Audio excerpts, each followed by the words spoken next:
Assalamualaikum warahmatullahi wabarakatuh. Jadi pada hari ini, bila kita sebut hari Jumaat, ialah kita nak bercerita mengenai hari Jumaat, iaitu penghulu segala hari. Bila disebut hari Jumaat, maka umat Islam, terutama lelaki, akan menunaikan solat Jumaat, di mana solat ini akan dilaksanakan pada waktu Zuhur pada hari Jumaat.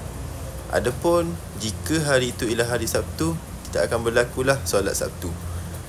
Dan solat 2 rakaat ni hanya berlaku pada hari Jumaat pada waktu Zuhur.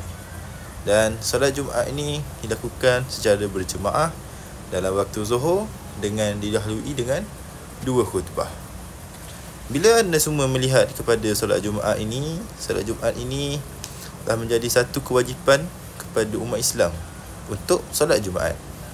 Okey. Tengok pula video di sini. Ini merupakan khutbah Jumaat yang wajib disampaikan oleh khatib. Jika tiada khutbah ini, maka solat Jumaat itu tidak sah. Apabila solat Jumaat itu tidak sah, maka tiadalah Jumaat pada hari Jumaat, walaupun ia merupakan hari Jumaat. Okey, lihat kepada gambar ini. Gambar ini merupakan suasana di mana kita mendengar khutbah Jumaat. Okey. Dan macam mana solat Jumaat ni difardukan? Kita tengok firman Allah SWT dalam Al-Quran, iaitu surah Jumaah ayat ke-9 yang berbunyi, A'udzubillahi minasyaitonirrajim. يا أيها الذين آمنوا إذا نودي للصلاة من يوم الجمعة فاسعوا إلى ذكر الله وذروا البيع ذلكم خير لكم إن كنتم تعلمون. Dan maksudnya, wahai orang-orang yang beriman, apabila kamu diseru untuk mengerjakan solat pada hari Jumaat, maka bersegeralah kepada mengingati Allah dan tinggalkanlah berjual beli, iaitu bermuamalat. Yang demikian itu lebih baik bagi kamu jika kamu mengetahuinya.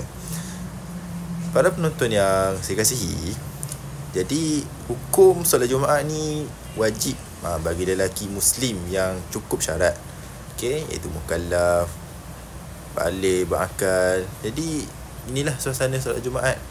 Kalau kita jadikan pada hari Sabtu, maka hari Sabtu itu tidaklah penuh seperti ini kerana dilakukan padanya waktu Zuhur.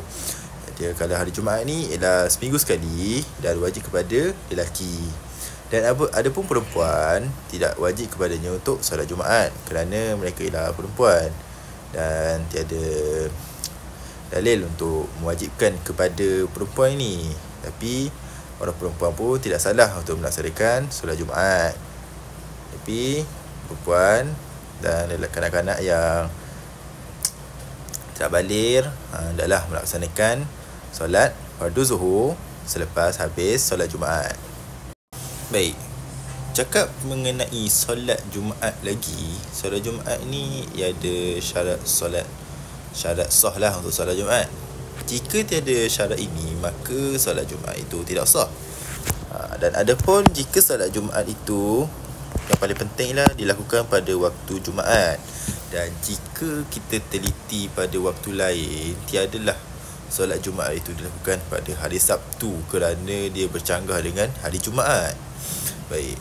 Dan solat Jumaat ni, yang pertama, dia didirikan di dalam binaan yang khusus seperti masjid, iaitu tempat yang boleh menetapkan orang ramai. Yang kedua, bilangan Jumaah yang cukup syarat, iaitu tidak kurang daripada 40 orang termasuk imam dari permulaan khutbah sehinggalah selesai solat Jumaat. Dan yang ketiga, dia mesti didirikan dalam waktu Zuhur. Adapun kita teliti jika didirikan pada waktu Maghrib, tidaklah menjadi solat Jumaat, ataupun waktu Asar ataupun waktu Subuh. Kerana kalau kita buat pada waktu Subuh, maka solat itu tidaklah jadi seramai ini. Okey. Yang keempat, tidak boleh didirikan 2 solat Jumaat pada satu tempat. Maksudnya dari satu tempat A, tempat D itu dekat, solat Jumaat itu sekali tidak boleh. Okey, yang kelima, ia mestilah didirikan secara berjemaah.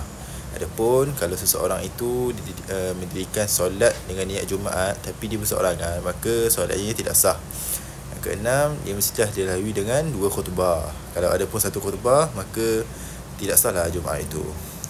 Kemudian belum didirikan solat berjemaah, solat Jumaat di qaryah yang sama sebelumnya. Maksudnya kalau dalam satu kampung itu tidak boleh satu Jumaat tu sekaligus.